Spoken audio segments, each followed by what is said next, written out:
I'm here today with the Acer Nitro V15, and today I'm looking at this for video editing because this is a gaming laptop but also perfect for video editing. Now this one has a Intel Pentium i7 and an NVIDIA RTX 4060 graphics card, so this is great for those rendering sessions. The 16 gigs of RAM makes this quite perfect for video editing and to complete like the most tasks. So the combination here of the i7, the NVIDIA 4060 graphics card and the 16 gigs of RAM gives you enough for multitasking like video editing and then switching over to your browser or to download something that you need for the video editing, and this makes sure that there's a smooth transition here from app to app. Of course, this is more geared towards gamers just a little bit, but it's still a very stylish and almost regular run-of-the-mill business laptop like aesthetics here, except maybe for the N logo from the Nitro, and the rest is still very basic. So this wouldn't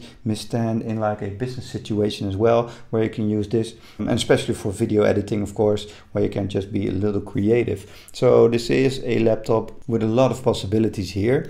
Now it has a very sturdy design. The chassis is a mix of plastic and aluminum, providing durable quality without making it too heavy. It's around 5.5 pounds, so it's portable enough for gaming on the go, but still packs a punch. Now it has a 15.6 Full HD display, which makes it a little bit more portable than other ones I've tested, which were mostly 16-inch laptops, also with a little bit higher specs, like with the Intel Core i9 and a GeForce RTX 4070 card, but this makes it a little lighter and also very portable. It has a 144 Hz refresh rate, and this is a sweet spot for gamers, but it's also great for video editing when you're like scrubbing over your timeline, so you can ensure everything here works smoothly. And then of course all of this power, and especially the video card, really helps in rendering the video really quick. So like a video of like a couple of minutes or a minute here, you can render that in under a minute. So this is really great if you're pressed for time here and you want to deliver your project. Now the colors are vibrant and the brightness is adequate for most indoor settings. However, it might struggle a bit in bright environments, so keep that in mind if you plan to edit outside or like near windows in like a co-working space or something like that. Now one of the great features here is its cooling system. Acer has implemented dual fans and multiple heat pipes to keep the temperature in check.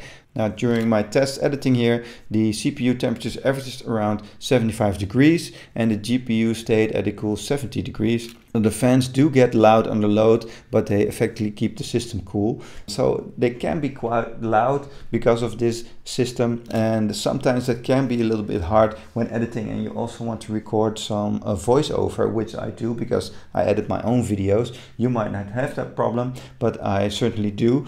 Then I need to change the settings and dial down the fans just a little bit, so to be able to render and edit this video with multiple layers and then also record the voiceover without the fan getting in the way. So that's something to keep in mind when buying a laptop like this. Now the keyboard is comfortable and quite simple here. It has RGB backlighting and you can customize that to match your setup, and the key travel is decent and the tactile feedback is satisfying.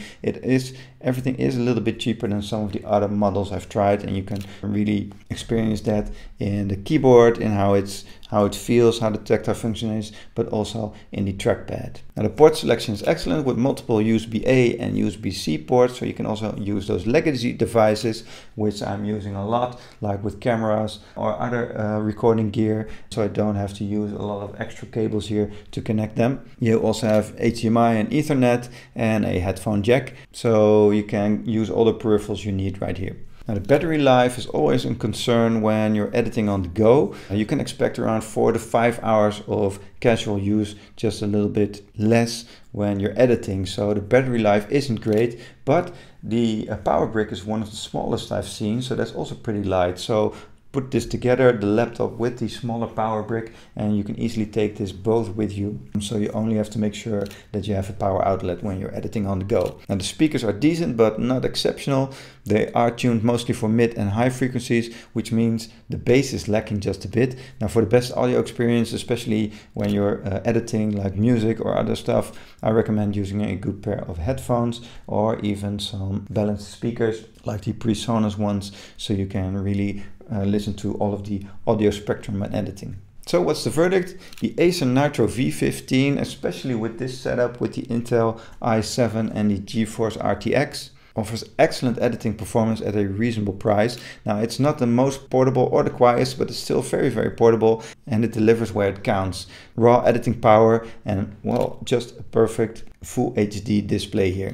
So if you're in the market for quite a portable gaming laptop for your editing, then this Acer Nitro V15 is still a great choice.